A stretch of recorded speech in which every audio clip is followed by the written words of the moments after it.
Welcome back to the Myth series in depth. This mission will probably be the shortest mission of all the Myth games. Now that we have recovered the Deceiver staff, we will be looking for a still living body beneath the frozen Dramos River. Based on the map in the journal, we will be heading north along the cloud spine. We can thus conclude that the Dramos River flows in that direction, starting somewhere in the cloud spine and passing through the Stair of Grief. About 2.5 weeks have passed since we retrieved the Deceiver staff in the Stair of Grief.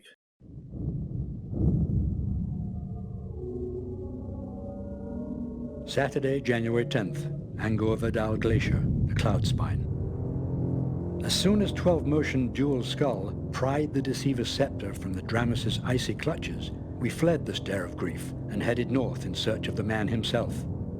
Still, this accursed storm rages, killing as surely as a thrall's axe or a Mercridia's claws. Riftir's death brings our losses from the storm to 3. Our scouts have brought back news of an odd group of men who have gathered nearby. From their description alone, 12-motion recognized them as Warlocks from the Sholomants, ancient allies of the Deceiver and collaborators of the Fallen Lords.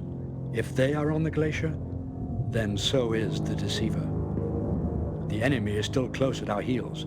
We all wonder how they have been able to pursue us despite the horrendous weather and the best efforts of our scouts to conceal our tracks. Perhaps they were drawn to something other than us. Does Soulblighter seek to enlist the aid of yet another of his former allies? It seems unlikely, once you consider the intense hatred the rest of the Fallen Lords had for the Deceiver. Only Balor seemed capable of holding them together, and even he was not always successful. Many stories from the Great War tell of open discord between the Fallen Lords. Now we will take advantage of it. We have devised a plan for the Berserks to lead our pursuers directly into the Warlock's clutches. We should be able to sneak in and revive the Deceiver during the ensuing chaos. It has been nearly a month since we left King Ulrich and the rest of the Legion at White Falls. I can only imagine the terrible battle that must have been waged there in our absence.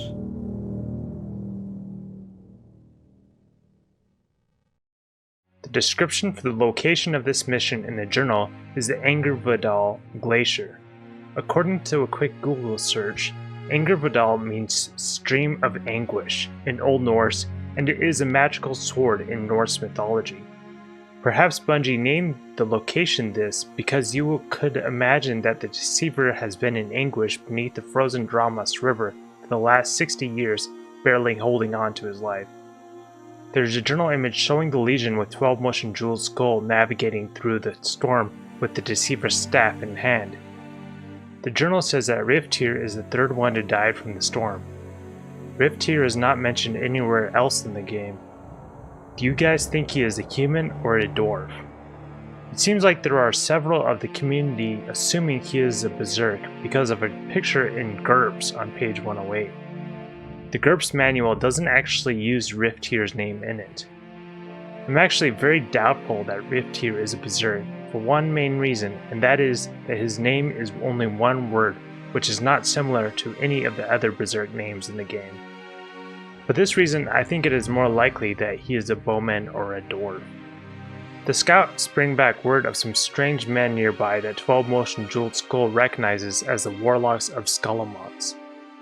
There is a journal image showing the Warlocks of Skolomons. He says that they are ancient allies of the Deceiver and collaborators of the Fallen Lords. They are the new units in this mission, so we will discuss some more about them shortly. The journal tells us that the enemy is close behind them. There's a journal image showing a Maul and some Thrall marching through a storm. The journal writer is shocked that the enemies are still able to follow them through the storm. This leads him to the idea that they are also looking for the Deceiver. He is not sure whether Soulblighter is looking for the Deceiver to aid him or not. I will tell you right now that Soulblighter is looking for the Deceiver to kill him. The objectives for this mission give it away. The reason for this is that, unlike Soulblighter, who sold himself into the dark and hatred, the Deceiver only served Balor because of the Leveler's magic that bound him to his will. The Legion's plan is to have some Berserks lead the pursuers into the Warlocks and then sneak past the battling forces and revive the Deceiver while they are distracted with each other. The journal says that it has been nearly a month since he left King Ulrich at White Falls. The landing at White Falls journal was on November 16th, and it is now January 10th, which is a lot longer than a month. Maybe if you considered that Through the Ermine is on November 30th and the Stair of Grief was on December 22nd, we could say that the Legion stayed at White Falls for a while before leaving, and then the time he wrote this journal was actually before the date for the mission. With all these things considered, we could get less than a month, though it is really a lot of ifs, so maybe Bungie screwed up the dates on this. Oh well. Now let's discuss the Warlocks of Scholomance. The Soulblighter manual tells us that they are an odd collection of men who journeyed to find the Deceiver after the Great War, when they discovered he was entombed somewhere in the Cloudspine. They are ancient allies of the Deceiver and collaborators of the Fallen Lords. The Soulblighter manual tells us that their primary attack is a fireball and their secondary attack is a confusion spell. I am not sure if it is multiplayer only or not, but there is another spell they have that creates a ring of fire around them instead of the confusion spell. Typically, Scholomance refers to some sort of school of dark magic. In World of Warcraft, for example, Scholomance is a ruined castle held by the undead where they train necromancers to create undead monsters. The Myth 3 The Wolf Age manual tells us that they are a secretive and reclusive race and that they are feared and despised by those outside of their order. They have mastered incredible magic at the price of their souls. They wear long red robes with fiery symbols. It also says they are subservient to Majoran, the Imperial Advisor, but that really doesn't play a role until we get into the story for Myth 3 The Wolf Age. Their creed is power at any cost. Back in the day, they would aid the Liancrophyn armies, though Liancrophyn feared them. Liancrophyn is, of course, Mirthemni now. The Warlock's Myth 2 Soulblighter flavor text speaks of how they strive for power and how dark they really are. Drawn to forbidden lore and otherwise in the ways of the metaphysical sciences, as a moth is to a flame. They are doomed by the very knowledge that gives them power over other men. The Warlocks are grim, humorless men, their hearts hardened by the secrets learned in the pursuit of power. And when a Warlock grins, it is unlikely you would find his thoughts amusing. Their Myth 3 The Wolf Age flavor text continues this trend. The search for the ultimate truth is the focus of all Warlocks. Knowledge of all this truth allows them to manipulate the fabric of this world. They search for the essence of existence, a secret they believe they can find through the ashes of burning flame and communing with powerful forces. Some say these forces are merely masks for the dark gods, but Warlocks reply to this accusation with only frowns. The flame danced before his eyes, whispering secrets to his mind, beckoning him to steer deeper, promising power, just a little more concentration. The secret he looked for was almost within his grasp. He felt a pain seize him, but he yearned to stare even deeper into the flame, into the power. With the struggle, his willpower overpowered the destructive thoughts, and he began again. In Myth 2 Soulblighter, the Warlocks can quickly turn the tide of battle with their fireballs, as they can quickly destroy a large group of enemies. The big weakness of the Warlocks is that they are very slow and fragile. They also run out of magic and have to wait for it to recharge before they can attack again. Each fireball takes half of their magic bar up. For this reason, we can easily defeat them by making their fireballs miss. In multiplayer, players will often keep a distance from Warlocks to avoid getting hit. If they make a mistake, players will often block the attack with one unit to minimize the amount of damage taken. In addition, fireballs can be exploded prematurely by throwing up a dwarf's grenade or mortar close to the fireball. This can be a bit tricky to time though. Now that you know all about the Warlocks, let's jump into the mission. Search the glacier for the Deceiver. Find him before Soulblighter's forces kill him. Use the Deceiver's scepter and an incantation to revive him. There's a short little dialogue at this beginning before I start explaining things. Do you remember the words you must say over him? Aye. Well, recite them. Look, I ken the words. Now get moving. So this guy, you can see in his inventory, he has this little green thing. So that's the Deceiver's scepter, apparently. I'm not sure why it's green. Maybe it has like some like a necromancer's kind of staff and has like some glowing stuff on it with the power or whatever. I don't know. Anyways, so we got 6 berserks. There's gonna be like a bunch of mauls starting somewhere down here going this way. We gotta avoid them, but there's warlocks all over the place. And they shoot fireballs. So right off the bat, there's gonna be this warlock right here. So we're gonna take him out. We're just gonna kill him because there's gonna be a group come this way. We can kind of like dink around, but I think it's easiest just to fight him. Just kill him. So you're gonna see when I come up to him, I'm gonna just turn around, and as soon as he starts to shoot me, I'm gonna run away. So I have my berserks turned around already, so that way they don't have to like when I click away. They don't have to like turn around and get all cluttered and stuff. They can just run. So you see, didn't even get hit. Over here. Yeah. By the way, you can also use this kind of like scar in the ground, because if they like try to shoot across here, the like fireball will go down and then they'll hit on the other side. You just gotta be careful that you're not close to it. So he has only enough magic. It takes like half his magic. He only has enough magic because it takes half his magic to cast twice in a row. So you don't gotta worry about that. Oh, someone told me they wanted me to get rid of these bars. So we can play with the screen a little cleaner, which I think you guys will like. Let's go. I'm moving. Let's go. These warlocks won't bother you. You just kind of hug over here. We're gonna kind of just go this way. This mission is gonna be really fast. It's not really worth killing anybody, to be honest. So we're just gonna run along here. But I want to try to play like with the screen more open. I'll pull it up every now and then, so we can look at kills and stuff, right? And also, like if they have a inventory and stuff, like you can't see his inventory. Okay, so we're gonna put these guys here. Okay, there's a couple of warlocks up here, or there's one right here.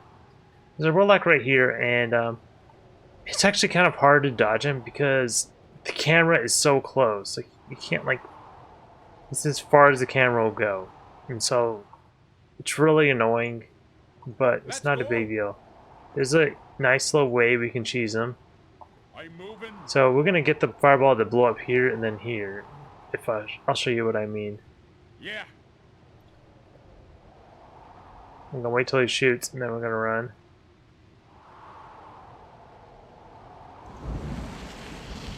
Yeah. I'm moving. Let's go. That didn't work. It's supposed to blow up on this corner. Oh well, that's right. I'm moving.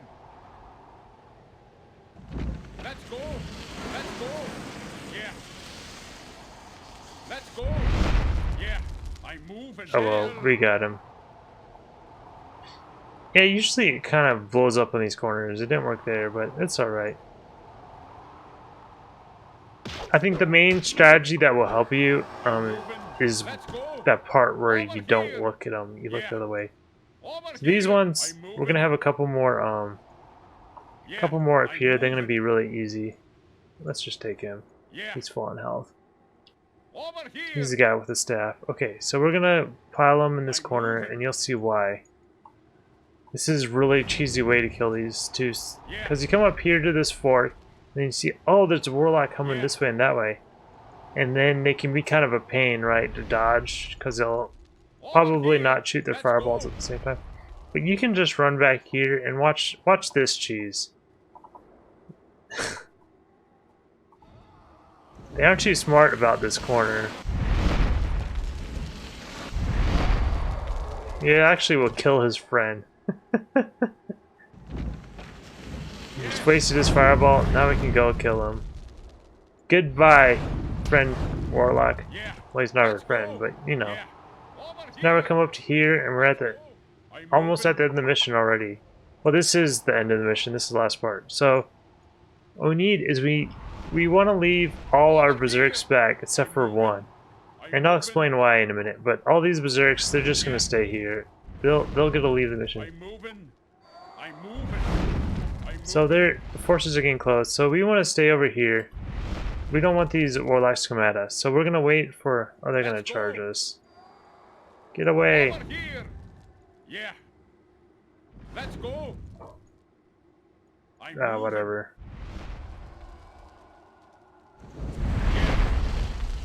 Kill this friend. We'll kill this warlock. We shouldn't have to fight him, but a couple of the warlocks came down and fought us. Over here. Okay, so we don't want to engage these warlocks right here. So we're just gonna, if we come up very close right here, they're gonna charge us. So we're just gonna pause here. We're gonna wait for all the Mauls and Soulless and stuff to come up. They're coming to come kill the Deceiver, but we're gonna wait for them. Just wait. I'm moving. So now they're getting engaged with the Maul. So now we're gonna come up and we're gonna run into the Deceiver. Yeah. And they shouldn't bother us because they're all distracted, killing themselves and some Maul. Okay, so the reason I left all my berserks back there is just because if you don't time this well, when this guy gets in like a certain range of him, he'll become uncontrollable, like there. And then they won't attack him, but they will attack your other units. Virtuoso num num.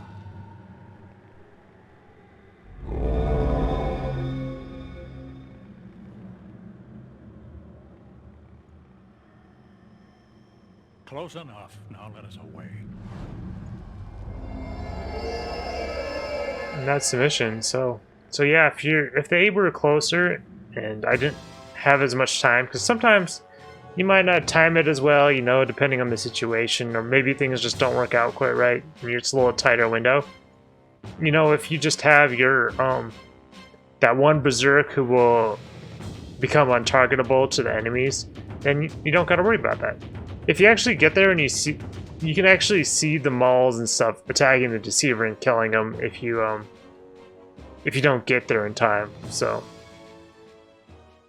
the windscreen shows the Deceiver holding his staff up in the air.